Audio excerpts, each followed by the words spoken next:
Проект перспективного авианосца «Шторм» предусматривает наличие 2 трамплинов и катапульт для разгона самолетов.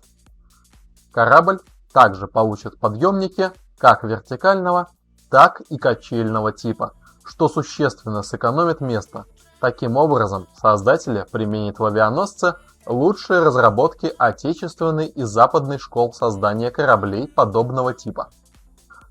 Многоцелевой тяжелый авианосец проекта 2330Э «Шторм» может получить комбинированную силовую установку и 2 острова управления. По предварительным данным, длина «Шторма» составит 330 метров, ширина 40, осадка 11, скорость до 30 узлов. Закладка авианосца планируется в 2025 году в Северодвинске, поскольку Севмаш – единственное предприятие в России, имеющее опыт создания кораблей такого класса. На его верфях полностью перестраивался тяжелый авианесущий крейсер «Адмирал Горшков» для поставки в Индию. Атомный реактор «Шторма» проверят на перспективном эсминце типа «Лидер», а в подмосковном Жуковском уже испытают электромагнитную катапульту для разгона самолетов. Основное требование Главного командования ВМФ к проектантам и разработчикам «Шторма» – корабль должен обладать широкими возможностями, как в плане использования палубной авиации, так и в плане боевой эффективности действий в составе разнородных сил. Габариты российского корабля соответствуют американским авианосцам типа «Нимец», самым крупным на текущий момент кораблям в мире. Правда, эксперты предсказывают авианосцам США гибель от разрабатываемых в России дальних ракет. Те могут атаковать авианосные ордеры стаей с нескольких сторон сразу. Сейчас единственным российским авианосцем является авианесущий крейсер «Адмирал Кузнецов». В 2016 году он получит полк истребителей МиГ-29К. Помимо авиагруппы, крейсер вооружен крылатыми ракетами «Гранит» и несколькими типами ракетных и пушечных комплексов ПВО.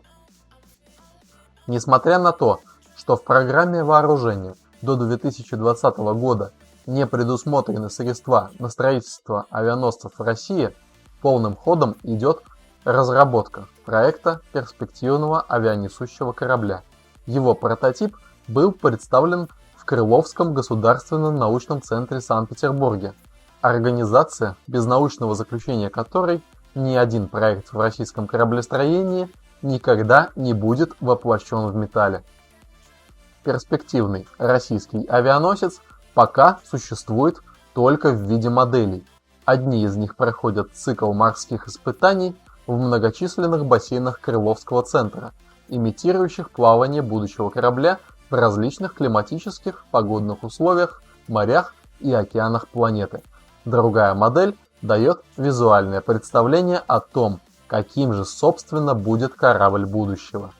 Первое, что бросается в глаза, это практически голая по сравнению с предыдущими проектами авианесущих крейсеров палуба будущего авианосца. Вместо массивной, ее еще называют островной надстройкой, вышки управления. Это не только экономит место на палубе, но и по логике должно снизить радиозаметность корабля в море. Сама палуба также имеет отличие. На ней 2 трамплина, большой и поменьше, и, соответственно, 2 направления взлета, а еще закрепленные на корме и в носовой части авианосца самолеты и вертолеты, как минимум 5 разных типов. Их явно больше, чем можно увидеть на палубе единственного стоящего на вооружении нашего ВМФ авианесущего крейсера «Адмирала Кузнецова» или переоборудованного для ВМС Индии авианосца «Викрамадитья». Даже беглый взгляд на модели самолетов дает представление, какие именно машины планируется разместить на авианосце. Это палубные истребители Т-50, МиГ-29К «Куб», самолеты дальнего радиолокационного обнаружения, предположительно Як-44Э, и противолодочные вертолеты К-32. Разработанный в Крыловском научном центре концепт нового многофункционального авианосца предусматривает размещение на его борту до 100 летательных аппаратов, а сам корпус корабля удалось оптимизировать таким образом, что сопротивление воды снизилось на 20%. Уже одно это – существенная экономия энергетики, возможность увеличения скорости и автономности. На таком авианосце возможен взлет самолетов и вертолетов последнего поколения даже в шторм. Для самолетов предусмотрены не только трамплины, но и катапульта, а под взлетной палубой и в оптимизированных надстройках новейшие комбинированные энергоустановки, эффективное ракетное и радиоэлектронное вооружение. Дело в том, что в советском, а теперь и российском кораблестроении так до сих пор не определились с тем, к какому классу отнести отечественные авианосцы. Так, единственный оставшийся у России тяжелый авианесущий крейсер «Адмирал Кузнецов» уже одним своим названием говорит, что он не авианосец, а прежде всего тяжелый авианесущий, то есть крейсер с дополнительным авиационным вооружением, которое для него вспомогательное, а не основное вооружение. И это при том, что на вооружении корабля находится 48 истребителей Су-27К и штурмовиков Су-25, 12 вертолетов К-27. Под взлетной палубой крейсера, это главное отличие от аналогичных западных кораблей, размещены 12 пусковых установок сверхзвуковых ударных крылатых ракет большой дальности «Гранит», способных нести ядерные боеголовки.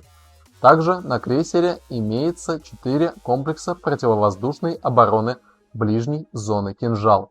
Всего 192 ракеты, 8 установок ракетно-артиллерийского комплекса ПВО «Кортик» и 6 скорострельных до 1000 выстрелов в минуту шестиствольных артиллерийских автоматов АК-630. Подобного набора вооружений нет ни на одном корабле мира.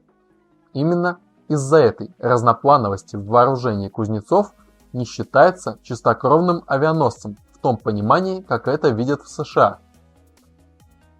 Тем не менее, по оценкам военных экспертов, именно такая компоновка крейсерского вооружения делает «Адмирал Кузнецов» наиболее универсальным морским оружием, в отличие, например, от подводных лодок с крылатыми ракетами большой дальности. Такой крейсер одинаково пригоден для участия как во всеобщей ядерной или безъядерной войне, а также в любых локальных конфликтах. Именно в последних наиболее эффективно использовать подобные корабли.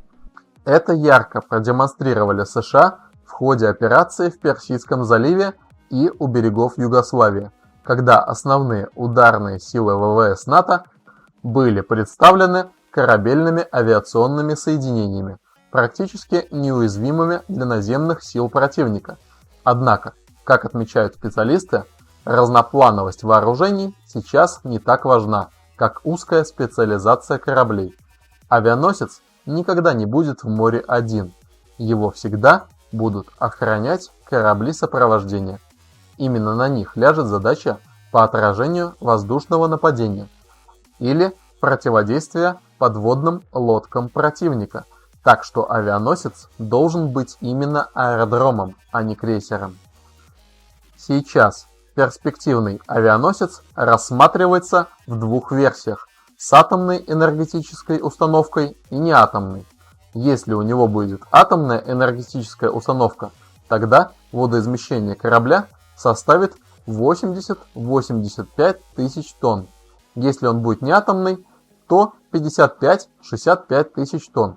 От этого фактора зависит количество самолетов, которые можно разместить на корабле.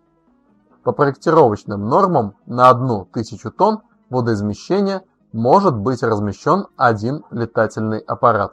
Исходя из этого, если водоизмещение составит 65 тысяч тонн, то на корабле сможет базироваться 50-55 самолетов, а если 85 тысяч, порядка 70 летательных аппаратов. Из этого можно сделать еще один вывод.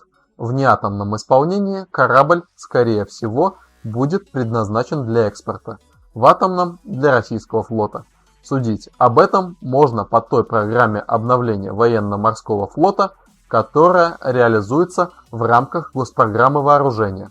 Например, было принято решение о ремонте и глубокой модернизации тяжелых атомных крейсеров проекта 1144 типа «Орлан». Таких кораблей у нас 4. Адмирал Нахимов, адмирал Лазарев, адмирал Ушаков и Петр Великий. В свое время эти корабли специально создавались под задачи охраны и сопровождения авианесущих крейсеров. Набор стоящего на них вооружения позволяет им вести боевые действия как против надводных, подводных, так и воздушных целей. А атомная энергетическая установка существенно расширяет возможности крейсеров по выполнению автономных походов. Для этих кораблей в СССР специально строился атомный авианосец «Ульяновск». К сожалению, закончить его строительство до развала государства не успели, и гигант был порезан на иголке прямо на судостроительной верфи в Николаеве, на Украине. Впрочем, решение о необходимости ремонта и модернизации «Орланов» говорит о том, что идея атомного авианосного флота в России не забыта. Головной крейсер 1144 проекта «Адмирал Нахимов» уже стоит в судоремонтном заводе в Северодвинске в ожидании начала работ. По планам, в 2018 году там же окажется и самый молодой из «Орланов» – крейсер Петр Великий. Вполне возможно, что к этому моменту будет принято решение о начале строительства нового авианосца. В Северодвинске возводится плавучий док, способный обеспечить постройку кораблей водоизмещением более 100 тысяч тонн, танкеров, сухогрузов и, собственно, авианосцев. На док планируется потратить около 500 миллионов бюджетных средств. В этом году планируется доукомплектовать морскую авиацию самолетами МиГ-29К. В итоге мы получим более 20 самолетов такого типа, которые станут основой формирования новой авиационной воинской части в составе Северного флота. В полном объеме начнет функционировать полигон Нитка в Ейске. Все это говорит, что флот готов к приходу новых авианосцев.